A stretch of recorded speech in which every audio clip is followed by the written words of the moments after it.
Praise the lord. ఈరోజు మనం దేవుని యొక్క వాక్యం చూసినట్లయితే యోహాను సువార్త 1వ అధ్యాయం 45వ వచనం. ఫిలిప్పు నతనయేలును కనుగొని, ధర్మశాస్త్రంలో మోషేయు ప్రవక్తలను ఎవరి గురించి వ్రాసిరో ఆయనను కనుగొంటిమి. ఆయన యోసేపు కుమారుడైన నజరేయుడగు యేసు అని అతనితో చెప్పాను. యేసు నతనయేలు తన యొద్దకు వచ్చుట చూచి, ఇదిగో ఇతడు నిజముగా ఇజ్రాయేలీయుడు, ఇతని యందు ఏ కపటము లేదని చెప్పాను. నన్ను నీవు ఎలాగు ఎరుగుదువని నతనయేలు ఆయనను అడుగగా, యేసు, ఫిలిప్పు నిన్ను పిలువక మునిపే నీవు అంజురపు చెట్టు కింద ఉన్నప్పుడే నిన్ను చూచితినని చెప్పాను. ఈ యొక్క కన్వర్సేషన్లో మనం చూచినట్లయితే ఫిలిప్పు నతనయేలును కనుగొని యేసుక్రీస్తు వారి గురించి, ధర్మశాస్త్రంలో మోషే ప్రవక్తలు చెప్పిన విధానం గురించి నతనయేలు సెలవిచ్చినట్లుగా మనం చూస్తాం.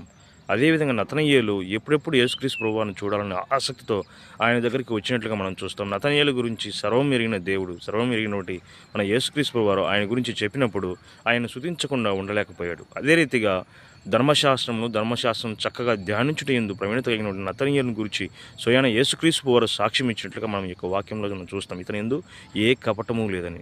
నన్ను గురించి దేవుడు ఈ విధంగా సాక్ష్యం ఇస్తున్నాడా? ఇతను యథార్థపరుడు, ఇతను చక్కటి ప్రార్థనాపరుడు, ఇతడు చక్కటి పరిచారకుడు, ఇతని యొక్క గొప్ప దైవజనుడు, ఇతను మిక్కిలి నమ్మకమైన వాడని మన దేవుడు మన గురించి సాక్ష్యం ఇస్తున్నాడా? ఒకసారి మనం పరీక్షించుకోవాలని, సరి చేసుకుని మన జీవితం దేవునికి ఇష్టకరంగా ఉండాలని ఈ యొక్క మాటల ద్వారా దేవుడు సెలవిస్తున్నాడు. Praise the Lord. ఆమేన్.